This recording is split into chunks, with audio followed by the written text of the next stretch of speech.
All right, so this video is going to kind of cover the rest of the notes from the 1940s, and then next week we'll be starting in on the 1950s. So you'll get some videos and stuff covering that. After the 1950s, we'll have our first test. So if you have any questions, just let me know, and we'll just go from there. So last time we were talking about movies and serial programming and things like that from the 1940s.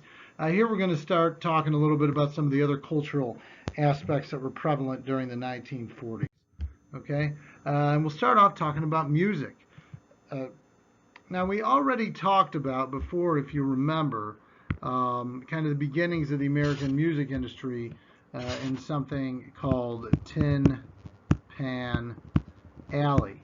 And that basically is where music was first made, where a guy that ultimately becomes a record producer overhears some young men, some young immigrant boys banging on some old tins and pans and stuff like that, and they make music and rhythm out of it. They think they could sell some records, and that's how the music industry is born in New York. Obviously, it grows a lot from those humble beginnings early in the 20th century.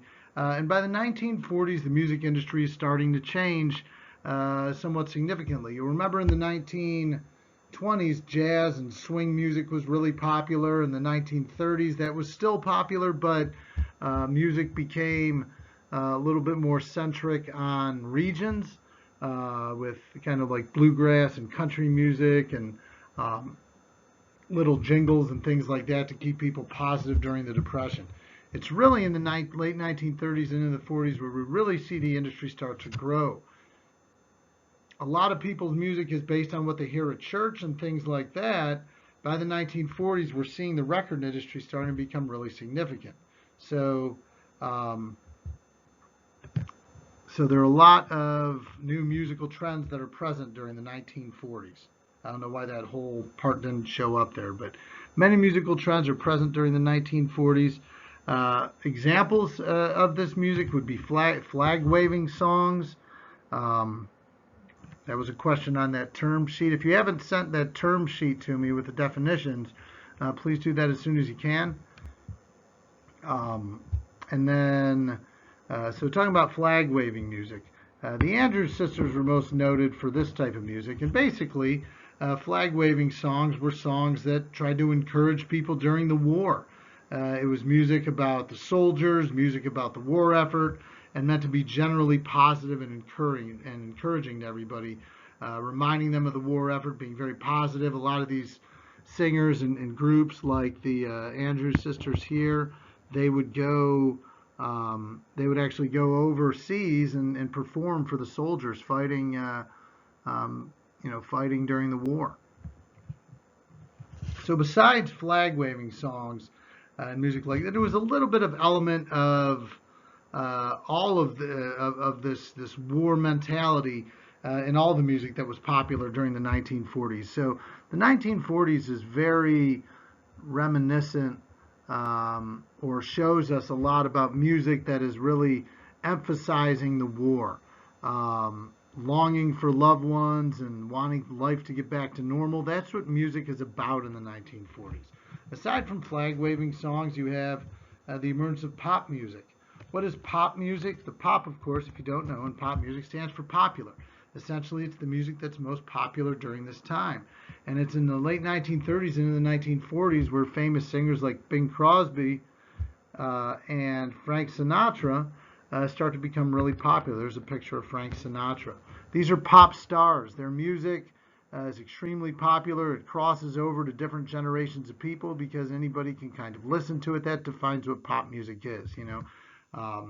Everybody likes Michael Jackson, the king of pop. And if you say you don't like Michael Jackson's music, you're just saying it, regardless of who Michael Jackson was as a person and as some of his personal problems.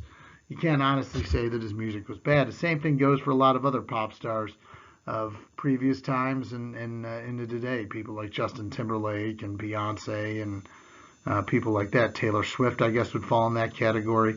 So we see the emergence of pop music, where during the 1920s and 30s, jazz music was really popular. That music didn't always necessarily have lyrics to it. Pop music in the 1930s and 40s that are sung by guys like Crosby and Sinatra are music that has lyrics and is a song that's a story about something. So that is one way music is kind of different during this time. We also see the growing popularity of big band music. One of the most noteworthy big band music leaders at the time was Benny Goodman. Big band music is kind of like jazz, but you have a guy that's like the leader of the band, and it's a big orchestra with a lot of different instruments and stuff like that, pianos and trumpets and saxophones and everything. It's a little bit like jazz, but there's also a lot of songs here that also have a lyrical emphasis, unlike jazz music, which early on didn't really have a lyrical emphasis with it as well. So that's kind of another way that music is big and different during this time. So with the war ending, let's talk about some of the results of the war on influencing popular culture. Well, for one, what we see during the war are a lot of population shifts in the country as a result of the war. And what I mean by population shifts are people are moving to other areas to take jobs and fill vacancies and things that are left behind by the soldiers that are off fighting in the war. So, a lot of people are moving out west to, they're leaving generally the Midwest area. So, like around where we live, in places like Cleveland and Detroit and Pittsburgh and Cincinnati and Indianapolis, places like that. People are moving out west and south. And in these population shifts, people start to encounter a little bit more, the cultures of the different regions that they're going to live in. And, in America, there's all kinds of cultural differences and things in many different ways, social and cultural differences in anywhere that you go. So we see Americans during this time exposed to a lot of new cultural norms, meaning just new things that they hadn't been exposed to before based on where they lived. One of the biggest influences here is country music. Country music was largely a regional thing prior to the war and during the war. But because of the war, people are moving into regions where country music is popular, places like Tennessee, Kentucky, other places in the South, Georgia, and they're getting exposed to country-style music for the first time. And this music, of course, is a little bit different. It has a lyrical emphasis, but it's one of the early styles of music to make big use out of the guitar. Soldiers fighting in the war that come from these kind of country areas, Tennessee, Kentucky, again, those kind of southern regions, also take that musical style with them to the war and expose it to soldiers from big cities. So we're seeing for the first time this very regional music, country music, is now kind of making its way, to more people as well for the first time. We also see the emergence of kind of big city nightlife. In other words, people going to the cities. This is after the war. So this is like from 1946. It's a terrible 1946 onward. People seeking to go to the big cities because they want to enjoy the nightlife, the bars and the gambling and sporting events and things like that, dancing and all that stuff. A lot of people that come from rural and suburban areas have never really experienced this before. But people are happy after the war because they've come into contact with people from different places. They learn a little bit about the lifestyle, and they want to have, a taste of that nightlife too before they settle down and have children, get married, or whatever. One of the cities that benefits more than anywhere else from the emergence of a big city nightlife is Las Vegas. Las Vegas was a little tiny town filled mostly with workers that were building the Hoover Dam during the 1930s. After the war, it becomes a big haven for parties and gambling and all that stuff. So we see the emergence of Las Vegas and casino gambling, and Las Vegas kind of becoming the city that we know it as today, emerging in the years following the war. So let's talk a little bit about literature in the years following the war.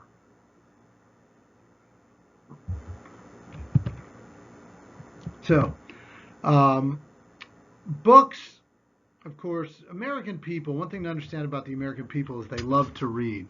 So prior to the 1940s, uh, books that people read tended to be big, long, like, 700, 800, 1,000 page books that are these long, epic novels, or novels that are about historical events, or novels that were written a long time ago, like Shakespeare stuff or things like that.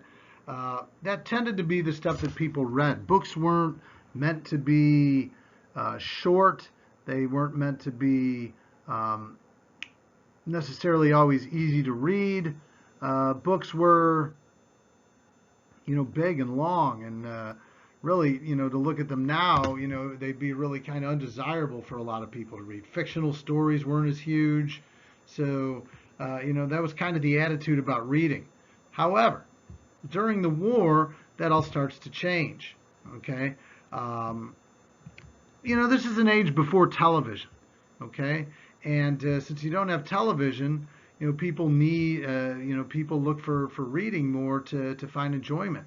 Uh, Especially the soldiers fighting in the war. Soldiers, in the South Pacific or in Europe, actually, have a lot of downtime. Even when you're at war, it's not like you're fighting every single day. So during that downtime, they have few options for things to do. They don't really play a lot of sports and stuff. They do their workout things every day or whatever they're supposed to do. Their training. But then in free time, they either can watch movies or, read. And this is where paperback books come in. During the war, paperback books are made to be kind of sent to soldiers because they're small, they're shorter, they're easy to read, so they can easily be mailed, overseas for the folks fighting in the war effort. And this brings us the birth of paperback books for the first time. And of course, now if you look at a bookstore, there's more paperback books than anything else. These books are meant to be shorter, fictional stories, easy to read. A lot of detective novels, that sort of thing becomes very, very popular. Okay? And the popularity of these paperback books makes its way after the war is over back to the home front. People really like paperback books because they're inexpensive, they're easy to read. You can read. If you're really serious about it, you can sit down and read a book in a few days or a week or something like that. So they appealed really to a lot of people as options for things for people to read. Why is this important? It shows you a change in the cultural norms in society. People now are reading different types of books. If you look at books now, right? Detective novels, things like that. James Patterson, other authors like crime novels and things are extremely popular. And this is all due to them kind of first emerging during the 1940s. Some of the biggest writers of these books were authors like Agatha Christie,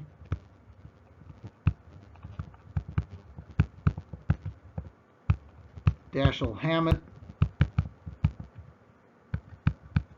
Hammet, and Earl Stanley Garner.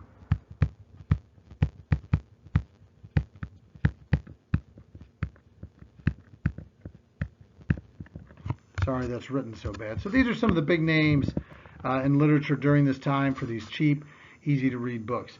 Another thing that was unique about these books, as you can see on, as you can kind of see on the covers here, is they're a lot more colorful, and the use of very vivid imagery is really common in these books, right? You look at this one; it's got a lot of color to it, and then the blood spatter there in the middle. This one, you've got this girl who is, obviously this damsel in distress with a gun to her head, a blonde, so it kind of fits that stereotype of the damsel in distress. It's also, she's very, sexualized. So, again, it's meant to, if you're standing in line at the grocery store and you see some books and you see, an image like that, you're like, oh, I want to, that looks interesting. I might want to read it. Okay, you have this one here, that obviously talks about, or obviously from the image on the cover, you've got another damsel in distress situation, and you've got, a KKK guy there that, makes you look at it, and the cover itself tells a story. This one here, The Clock Strikes 12, is a famous cover. That looks very scary and daunting, right? You got books like this one, The So Blue Marble, got a lot of color to it. Kind of makes you look at it, wonder what it's about. And then on the back, you see you've got this map. One of the most popular forms of these books were something called Dell Mapbacks, which is also one of your terms for this week on that term sheet I gave you. And basically, these Dell Mapback books kind of had a map of kind of the setting of where the story took place. So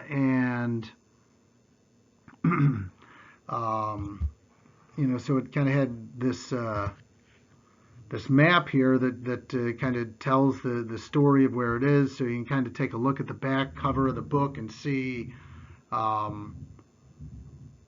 this is what the story is about. And you can look at it really quick and say, okay, that sounds interesting. I may want to read it. So very interesting way of addressing literature during this time.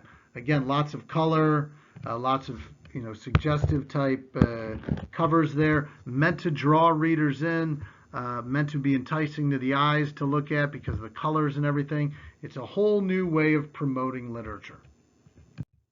All right, let's talk just really quick here about sports during the 1940s. So sports during the 1940s were really kind of an interesting time because, look, during the war years, sports suffer a little bit. A lot of the best athletes of during the 1940s go off and fight in the war effort, actually join the military. Most notably, probably the best baseball player in baseball at that time. Of course, baseball is the most popular sport. Ted Williams goes and is a pilot for the Air Force during the war and was actually quite noteworthy as a pilot too. So sports lose their best athletes. A lot of sports don't happen during the war years. So it's kind of a weird time for sports. But when the war's over, things kind of get back to normal. Baseball and boxing by the end of the 1940s are still our most popular sports by far, especially baseball. We call it the national pastime. It may not be as much today, but it was then. Certainly boxing, which now isn't nearly as popular as it used to be. These sports really dominated the culture during the 1940s.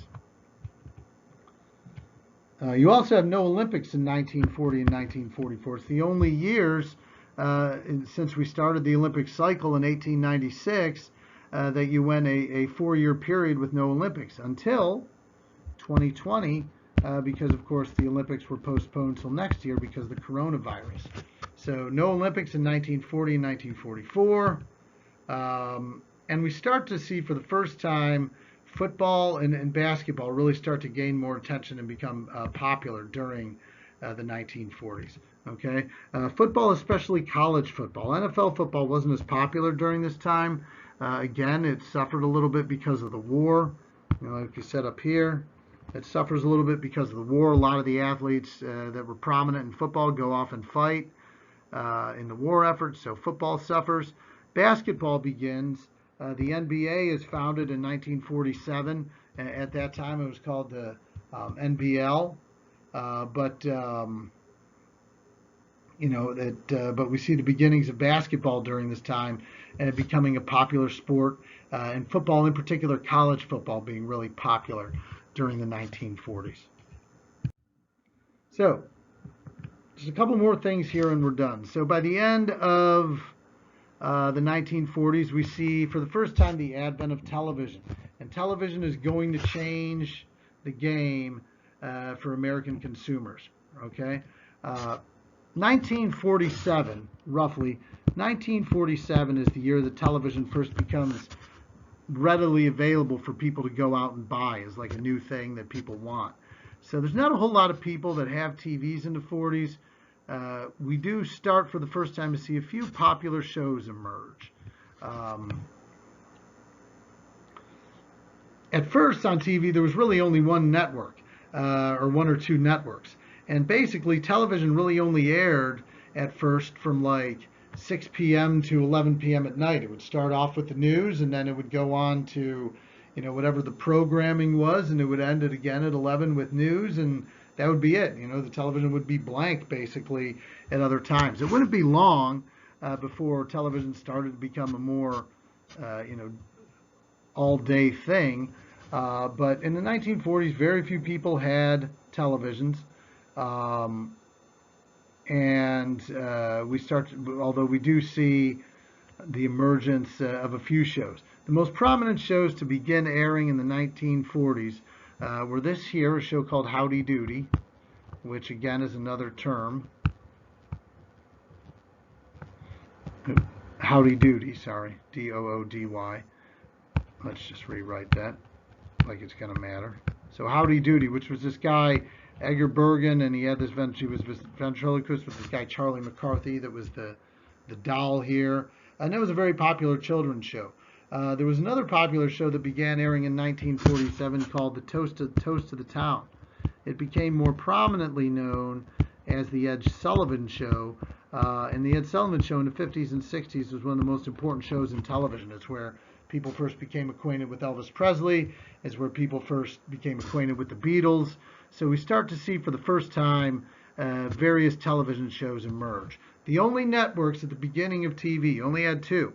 Okay, you had NBC and CBS, and both of those stations were radio stations that broadcast radio programs until television became popular or became possible, and they basically transferred some of their shows from radio to television.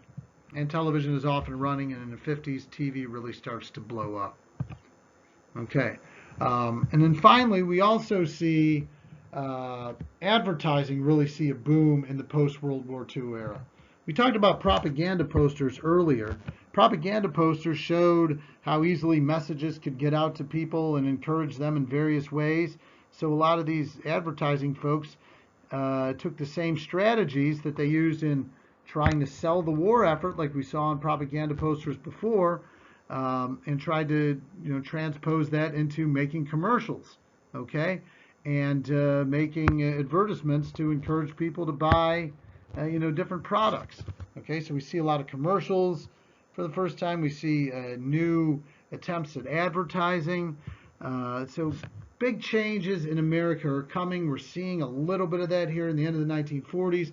Next week, we're going to start talking about the 50s, and then that's when you're really going to see a lot of this stuff start to crystallize and become more commonplace amongst the American people, right? So that is all the notes for the 1940s. Like I said, we'll have a test over the 40s and 50s when we're done with the 50s, and I'll continue to put your assignments on Moodle, and that's about it. So please let me know if you have any questions, and have a good weekend.